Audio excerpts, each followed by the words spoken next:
তার স্মরণে আজকে করেছে। এটা একটা ব্যতিক্রমী। উনি হয়তো আমাদের সুপ্রিম কোর্ট আইনজীবী সমিতিতে কোনো সভাপতি বা সাধারণ সম্পাদক ছিলেন না,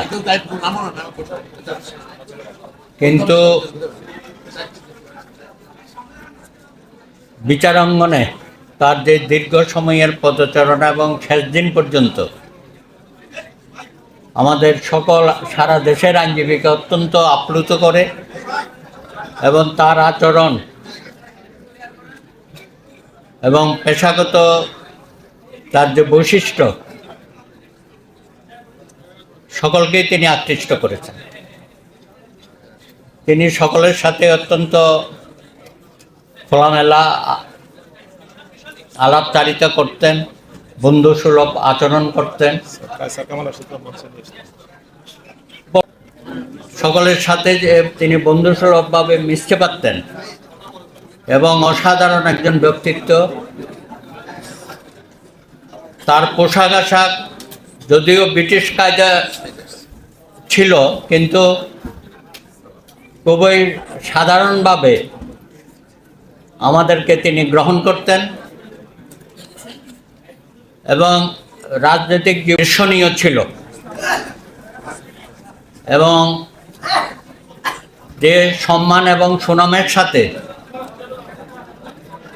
তিনি তার দীর্ঘ জীবন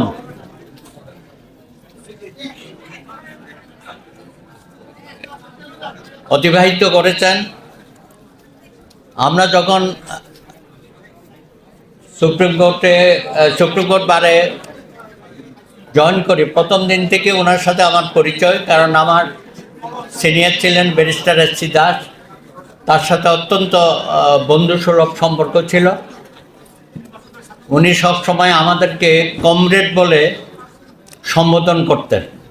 এর পেছনে কারণ হচ্ছে ব্যারিস্টার জমিরুদ্দিন সরকার এক সময়ে বামপন্থী রাজনীতির সাথে সম্পৃক্ত হয়েছিলেন এবং সেই সময়ে বাংলাদেশে যারা বামপন্থী রাজনীতির সাথে সম্পৃক্ত ছিল তার মধ্যে দিনাজপুরের অত্যন্ত বিখ্যাত কমরেড গুরুদাস তালুকদার, সারা জীবন যারা জনগণের জন্য রাজনীতি করেছেন তার সাথে সম্পর্ক ছিল।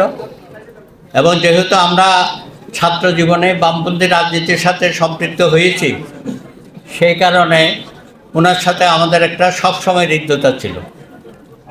এবং ওনার শ্বশুরবাড়ির লোকজন তারও আমাদের বন্ধু ছিল, তারও বামপন্থী রাজনীতির সাথে সম্পৃক্ত এখনও আছেন আমাদের বন্ধু। সেই কারণেই একটা পারিবারিকভাবে আমাদের একটা একই রাজনীতি না করলেও আমাদের একটা সম্পর্ক তৈরি হয়েছিল এবং সেটা শেষ দিন পর্যন্ত আমরা তার সাথে সেই অবস্থানটা আমাদের ছিল। তো আজকে আমি মনে করি যে আমাদের মাঝ থেকে এই ধরনের সর্বোচ্চ পর্যায়ে রাজনীতিবিদ এবং আইনজীবীদের মধ্যে যিনি অত্যন্ত সম্মানিত ব্যক্তি, মাননীয় প্রধান বিচারপতি উপস্থিত হয়েছেন। হ্যাঁ, তো আমার মনে হয় আজকে আর বেশি কথা না বলাই ভালো। তার অনেক দীর্ঘদিনের সহকর্মী এখানে আছেন, পরিবারের সদস্য আছেন, ব্যারিস্টার নওশাদ হয়তো অনেকেই বলবেন। আপনাদের সকলকে শুভেচ্ছা জানাই। জমিরুদ্দিন সরকারের প্রতি আমার অগাধ শ্রদ্ধা এবং সম্মান।